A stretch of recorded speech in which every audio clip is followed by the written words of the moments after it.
Friends, आज की कहानी है विवाह बदला या प्रेम भाग 26।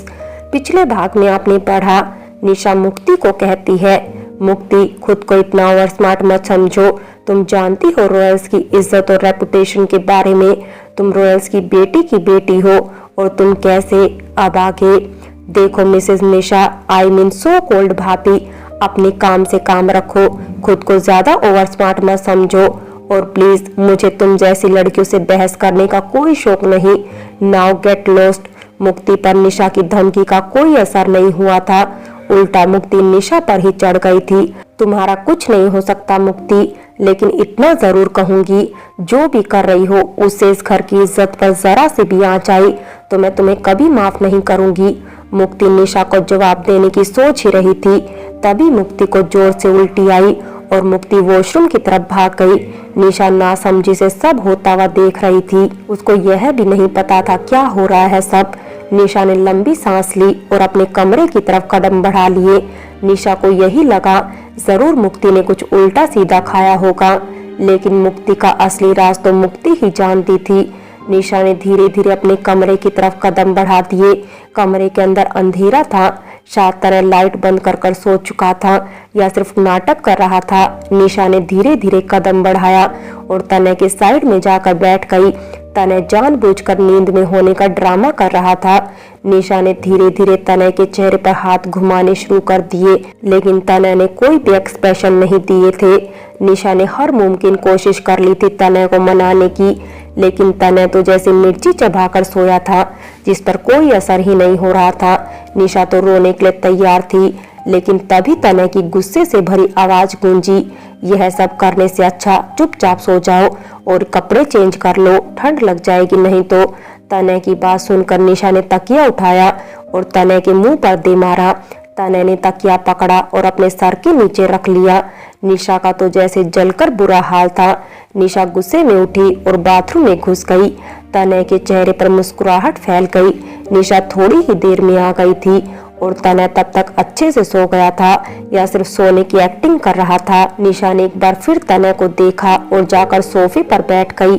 निशा चिल्लाकर बोली, मैं सोफे पर सोऊंगी, कोई सुन रहा है? मैं सोफे पर सोऊंगी।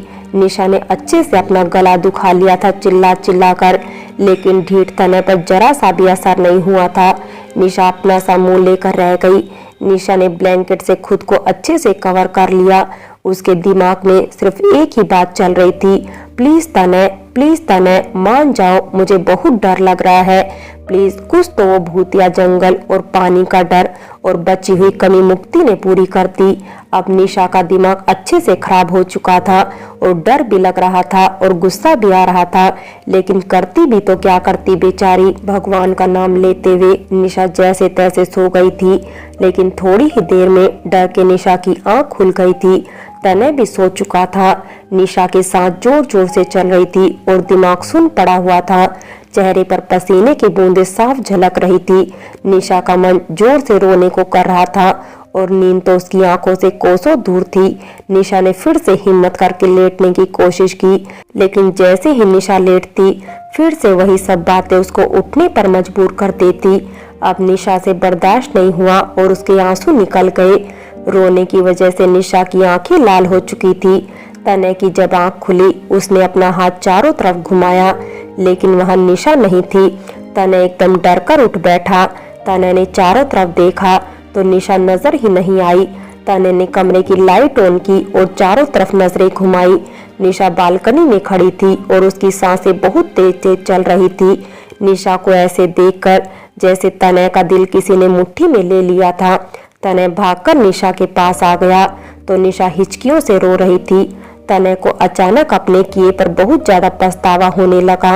जब निशा बाथरूम में गई थी, तने ने सोचा था उसके आने तक उसको मना लेगा या खुद मान जाएगा, लेकिन जितने में निशा बाथरूम से आई तब तक तने सो चुका था। तने को देखकर निशा की जैसे जान में जान आई और निशा तने के गले लग गई। निशा तने से चिपकी बच्चे की तरह कांप रही थी। तने ने धीरे धीरे निशा की कमर को सहलाया। चुप हो जाओ निशा, मैं हूँ यहाँ पर, प्लीज ऐसे मत रो, मुझे तकलीफ होती है, प्लीज निशा। तने जितना निशा को चुप कर रहा था, निशा के रोने में उतनी ही तेजी आ रही थी। निशा ने तनय को देखा और लाल आंखों से नफरत से बोली, जाओ तनय यहाँ से, प्लीज मुझसे मत बात करो तुम। तनय जानता था निशा की नाराजगी जायज है, इसलिए खुद भी शर्मिंदा था अपने किए पर। निशा जैसे ही दूर जाने की हुई, तनय ने उसका हाथ पकड़कर अपनी तरफ खींच लिया। नहीं, मुझसे प्लीज दूर मत जाओ निशा, आई एम सॉरी। अभी थोड़ी देर पहले निशा जैसे तनय को मना रही थी, अब तनय निशा को मना रहा था। निशा का रो रो कर बुरा हाल था। तनय ने धीरे से निशा को गोद में उठाया और उसको बेड की तरफ ले गया। तनय ने बहुत प्यार से निशा को बेड पर लेटाया और खुद उसके साइड में आ गया। तनय ने कंबल अच्छे से निशा को पहनाया और खुद उसके साइड में आकर लेट गया।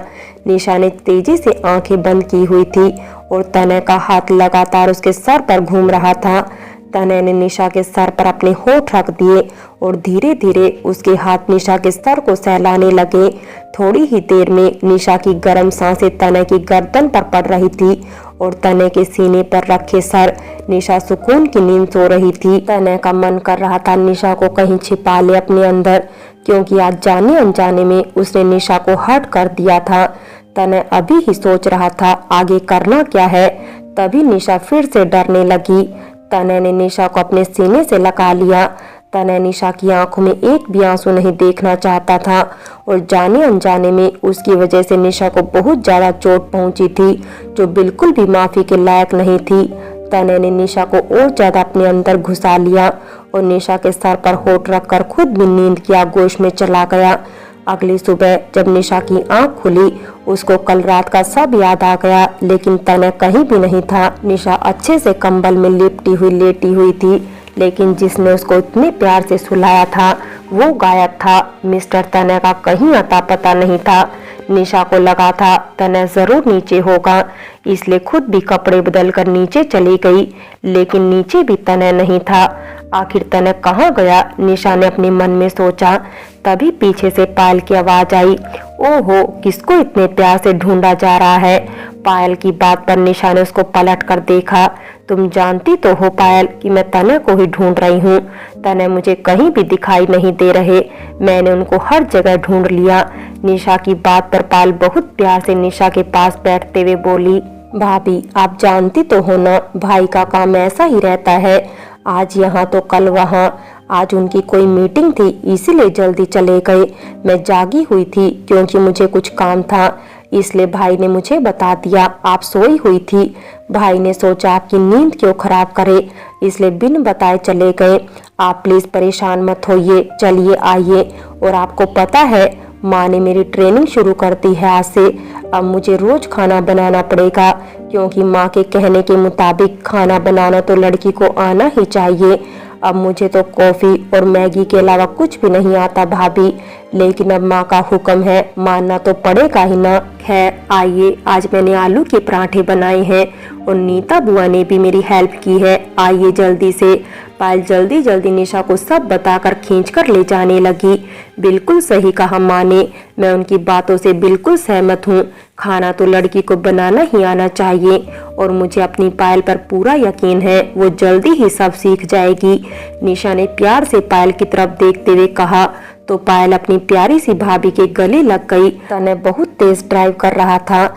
जब उसका फोन बजा, सामने दियांशी का नाम जगमगाता देखकर तनय ने गुस्से में फोन रिसीव किया। फोन उठाते ही दियांशी शुरू हो गई, कहाँ हो बेबी, इतने दिनों बाद तो मिल रहे हो और उस पर भी नखरे। दिस इज नॉट फेयर, जल्दी आओ, ब्रेकफास्ट रेडी है, मैं बड़ी बेसब्री से तुम्हारा इंतजार कर रही हूँ। तनय ने फोन रखा और गुस्से से बोला, यही तो मैं चाहता हूँ दियांशी, मेरा वेट करो, आराम से करो, मैं यही चाहता हूँ। आज तुम्हारी मौत मुझे बुला रही है, आज सच्चाई का पर्दा साफ होकर रहेगा। यह कहकर तनय ने गाड़ी की स्पीड और ज्यादा तेज कर ली। आज तनय की आंखों में एक आग थी जो देखी जा सकती थी, अलग नफरत जिसमें अंगारे बरस रहे थे। इधर निशा और सब बैठकर नाश्ता कर रहे थे, तभी मुक्ति फिर मुंह पर हाथ रखकर भागी। इस बार निशा को कुछ सही नहीं लगा, बाकी सब घर वालों का भी यही हाल था। करुणा जी धीरे से बोली, नीता, मुक्ति ने कुछ उल्टा सीधा खा लिया क्या? अभी तो सुबह ही है और मेरे ख्याल से अभी तो कुछ भी नहीं खाया होगा उसने, या पहले से कुछ खाया था। मुझे नहीं पता भाभी, यह लड़की बाहर का उल्टा सीधा खाती है, इसीलिए वो मिटी। नीता भी परेशान होकर बोली। अवनी भी पायल को छेड़कर बोली, जरूर तूने खाने में कुछ मिलाया है, तभी तो बेचारी पापा की परी को उल्टी आ गई। अवनी की बात पर पायल हंसने लगी, लेकिन सिर्फ निशा का चेहरा जो एकदम सीरियस हो चुका था। निशा को कुछ भी सही नहीं लग रहा था। निशा का जैसे खाने से मन हट चुका था। तभी करुणा जी प्यार से बोली, निशा बेटा नाश्ता करिए। आप क्या सोचने लगी? नहीं ना, कुछ नहीं, बस ऐसे ही मैं कुछ सोच रही थी। निशा भी झूठ बोलकर जबरदस्ती खाना खाने लगी, जबकि उसका मन अब खाने में भी नहीं, अब कहीं और ही चल रहा था। इधर तनय दियांशी के घर के सामने खड़ा था।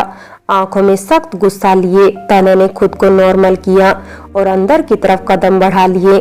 दियांशी उसका ही इंतजार कर रही थी और तनय को देखकर भागकर उसके गले लग गई। ओ माय बेबी, फाइनली, देर से ही सही, तुम्हें अकल तो आई। अच्छा चलो आओ, जल्दी से ब्रेकफास्ट ठंडा हो जाएगा नहीं तो। Come on. दियांशी तनय का हाथ पकड़कर जबरदस्ती अंदर ले गई।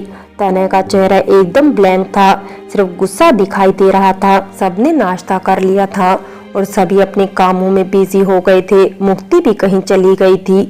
अब निशा धीरे धीरे मुक्ति के कमरे की तरफ कदम बढ़ाने लगी। निशा ने दिल ही दिल में सोचा, हाँ भगवान जी, यह गलत है और मैं भी गलत हूँ, लेकिन अगर ऐसा जैसा मैं सोच रही हूँ वैसा ही हुआ तो। नहीं नहीं निशा, यह तू क्या सोच रही है? नहीं नहीं, ऐसा कभी नहीं होगा, नेवर। काश मैं गलत हूँ, काश ऐसा ना हो। निशा अपने मन में अच्छे की दुआ मांग रही थी, लेकिन जैसा वो सोच रही थी वैसा ही था और इस बात को वो तो क्या कोई भी नहीं बदल सकता था। आखिरकार मुक्ति घर से बाहर निकल ही गई थी। निशा जो इंतजार में बैठी थी, अब उसके भी बेचैन दिल को करार आ गया था। निशा ने दबे कदमों से मुक्ति के कमरे की तरफ कदम बढ़ा दिए। डर तो बहुत लग रहा था और बेचारी का दिल भी कांप रहा था, लेकिन अब पीछे हटना सिर्फ और सिर्फ बेवकूफी थी, जो कि निशा हरगिज नहीं करना चाहती थी। आज अगर उसने इस रात से पर्दा साफ नहीं किया तो आगे ढेरों की जिंदगी बर्बाद होगी। निशा धीरे धीरे कदम बढ़ाती आगे बढ़ रही थी।